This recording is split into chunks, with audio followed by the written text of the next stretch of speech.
नमस्कार दोस्तों, सनातन सत्य धर्म चैनल पर आपका स्वागत है। भगवान श्री कृष्ण आप सब पर अपनी कृपा बनाए रखें। वीडियो की शुरू करने से पहले अगर आप हमारे चैनल पर नए हैं तो हमारे चैनल को सब्सक्राइब करें और लाइक ज़रूर करें वीडियो को। तो चलिए वीडियो की शुरुआत करते हैं। श्रीमद् भगवद गीता के अध्याय 1 से श्लोक क्रमांक 31।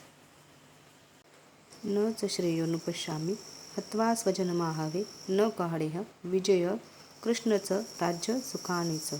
इसका अर्थ है, हे कृष्ण, इस युद्ध में अपने ही स्वजनों का वध करने से न तो मुझे कोई अच्छाई दिखती है और न मैं उससे किसी प्रकार की विजय, राज्य या सुख की इच्छा रखता हूँ। इसका तात्पर्य है, यह जाने बिना कि मनुष्य का स्वार्थ विष्णु में है, सारे बुद्धिजीव शारीरिक संबंधों के प्रति यह सोचकर आकर्षित होते हैं कि वे ऐसी परिस्थितियों में प्रसन्न रहेंगे। ऐसी देहात्म बुद्धि के कारण वे भौतिक सुख के कारणों को भूल ही जाते हैं। अर्जुन तो क्षत्रिय का नैतिक धर्म भी भूल गया है। कहा जाता है कि 2 प्रकार के मनुष्य परम शक्तिशाली तथा जाज्वल्यमान सूर्यमंडल में प्रवेश करने के योग्य होते हैं। ये है, एक तो क्षत्रिय जो कृष्ण की आज्ञा से युद्ध में मरता है तथा दूसरा सन्यासी जो आध्यात्मिक अनुशीलन में लगा रहता है। अर्जुन अपने शत्रुओं को भी मारने से विमुख हो रहा है। अपने संबंधियों की बात तो छोड़ दे, वह सोचता है कि स्वजनों को मारने से उसे जीवन में सुख नहीं मिल सकेगा, अतः वह लड़ने के लिए इच्छुक नहीं है। जिस प्रकार की भूख न लगने पर कोई भोजन बनाने को तैयार नहीं होता, उसने तो वन जाने का निश्चय कर लिया है, जहाँ वह एकांत में निराशपूर्ण जीवन काट सके। किंतु क्षत्रिय होने के नाते उसे अपने जीवन निर्वाह में के लिए राज्य चाहिए, क्योंकि क्षत्रिय कोई अन्य कार्य नहीं कर सकता। किंतु अर्जुन के पास राज्य कहाँ है? उसके लिए तो राज्य प्राप्त करने का एकमात्र अवसर है कि अपने बंधु बांधवों से लड़कर अपने पिता के राज्य का उत्तराधिकार प्राप्त करे, जिसे वह करना नहीं चाह रहा है। इसलिए वह अपने को जंगल में एकांतवास करके निराश का एकांत जीवन बिताने के योग्य समझता है। श्लोक क्रमांक 32। कीनु राज्येन गोविंद की भोर्गे जीवेतेन वा यशामर्थे कांडक्षितः नो राज्यभोगाः सुखानि सा त इमे वस्थिता युद्धे प्राणान् त्यक्त्वा धनानि च। श्लोक क्रमांक 33। आचार्याः पितरः पुत्रास्थैव च पितामहाः मातुलाः श्वशुराः पौत्राः शालाः संबंधिस्तथा। श्लोक क्रमांक 34। एतन्न हन्तुमिच्छामि घतोऽपि मधुसूदन अपि त्रैलोक्यराजस्य हेतोः किह नु मयि कृते निहत्य धर्तराष्ट्रं का प्रतिप्रीतिः सयाज्जनार्दनन्। इसका अर्थ है, हे गोविंद, हमें राज्य सुख अथवा इस जीवन से क्या लाभ, क्योंकि जिन सारे लोगों के लिए हम उन्हें चाहते हैं वे ही इस युद्ध भूमि में खड़े हैं। हे मधुसूदन, जब गुरुजन, पितृगण, पुत्रगण, पितामह, मामा, ससुर, पौत्रगण, साले तथा अन्य सारे संबंधी अपना अपना धन एवं प्राण देने के लिए तत्पर है और मेरे समक्ष खड़े हैं, तो फिर मैं इन सबको क्यों मारना चाहूँगा, भले ही वे मुझे क्यों न मार डाले। हे जीवों के पालक, मैं इन सबों से लड़ने को तैयार नहीं, भले ही बदले में मुझे तीनों लोग क्यों न मिलते हो। इस पृथ्वी की तो बात ही छोड़ दे। भला धृतराष्ट्र के पुत्रों को मारकर हमें कौन सी प्रसन्नता मिलेगी। तात्पर्य, अर्जुन ने भगवान श्री कृष्ण को गोविंद कहकर संबोधित किया है, क्योंकि वे गौओं तथा इंद्रियों की समस्त प्रसन्नता के विषय है। इस विशिष्ट शब्द का प्रयोग करके अर्जुन संकेत करता है कि कृष्ण यह समझे कि अर्जुन की इंद्रियां कैसे तृप्त होगी, किंतु गोविंद हमारी इंद्रियों को तुष्ट करने के लिए नहीं है। हाँ, यदि हम गोविंद की इंद्रियों को तुष्ट करने का प्रयास करते हैं तो हमारी इंद्रियां स्वतः तुष्ट होती है। भौतिक दृष्टि से प्रत्येक व्यक्ति अपनी इंद्रियों को तुष्ट करना चाहता है और चाहता है कि ईश्वर उसके आज्ञा पालक की तरह काम करे, किंतु ईश्वर उनकी तृप्ति वही तक करते हैं जितनी के वे पात्र होते हैं, उस हद तक नहीं जितना वे चाहते हैं। किंतु जब कोई इसके विपरीत मार्ग ग्रहण करता है, अर्थात जब वह अपनी इंद्रियों की तृप्ति की चिंता न करके गोविंद की इंद्रियों की तुष्टि करने का प्रयास करता है, तो गोविंद की कृपा से जीव की सारी इच्छाएं पूर्ण हो जाती है। यहाँ पर जाति तथा कुटुंबियों के प्रति अर्जुन का प्रगाढ़ स्नेह आंशिक रूप से इन सब के प्रति उसकी स्वाभाविक करुणा के कारण है, अतः वह युद्ध करने के लिए तैयार नहीं है।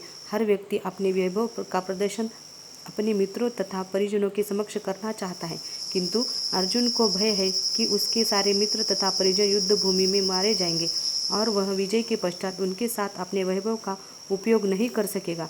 भौतिक जीवन का यह सामान्य लेखा जोखा है, किंतु आध्यात्मिक जीवन इससे सर्वथा भिन्न होता है।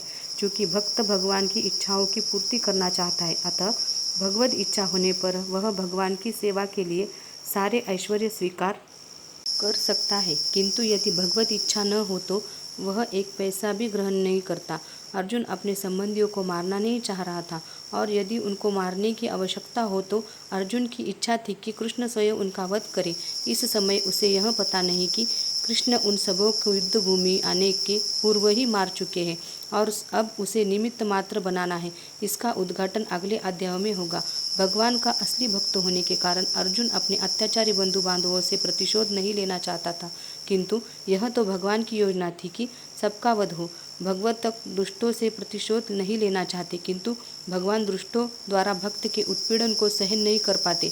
भगवान किसी व्यक्ति को अपनी इच्छा से क्षमा कर सकते हैं, किंतु यदि कोई उनके भक्तों को हानि पहुंचाता है तो वे उसे क्षमा नहीं करते। इसीलिए भगवान इन दुराचारियों का वध करने के लिए अद्यप तथा यद्यपि अर्जुन उन्हें क्षमा करना चाहता था। श्लोक क्रमांक 36। पापमेवाश्रयदेशमा हत्वे ताना ततायनी तस्मानहार वयः हन्तु धार्तराष्ट्रसम्बान्धवान् स्वजन ही कतः हत्वा सुखिनः श्याम माधव। इसका अर्थ है, यदि हम ऐसे आताताइयों का वध करते हैं तो हम पर पाप चढ़ेगा, अतः यह उचित नहीं होगा कि हम धृतराष्ट्र के पुत्रों तथा उनके मित्रों का वध करें। हे लक्ष्मीपति कृष्ण, इससे हमें क्या लाभ होगा और अपने ही कुटुंबियों को मारकर हम किस प्रकार सुखी हो सकते हैं। वैदिक आदेशानुसार आताताई 6 प्रकार के होते हैं: विष देने वाला, घर में अग्नि लगाने वाला, घातक हथियार से आक्रमण करने वाला, धन लूटने वाला, दूसरी की भूमि हड़पने वाला तथा पराई स्त्री का अपहरण करने वाला। ऐसे आताताइयों का तुरंत वध कर लेना चाहिए, क्योंकि इनके वध से कोई पाप नहीं लगता।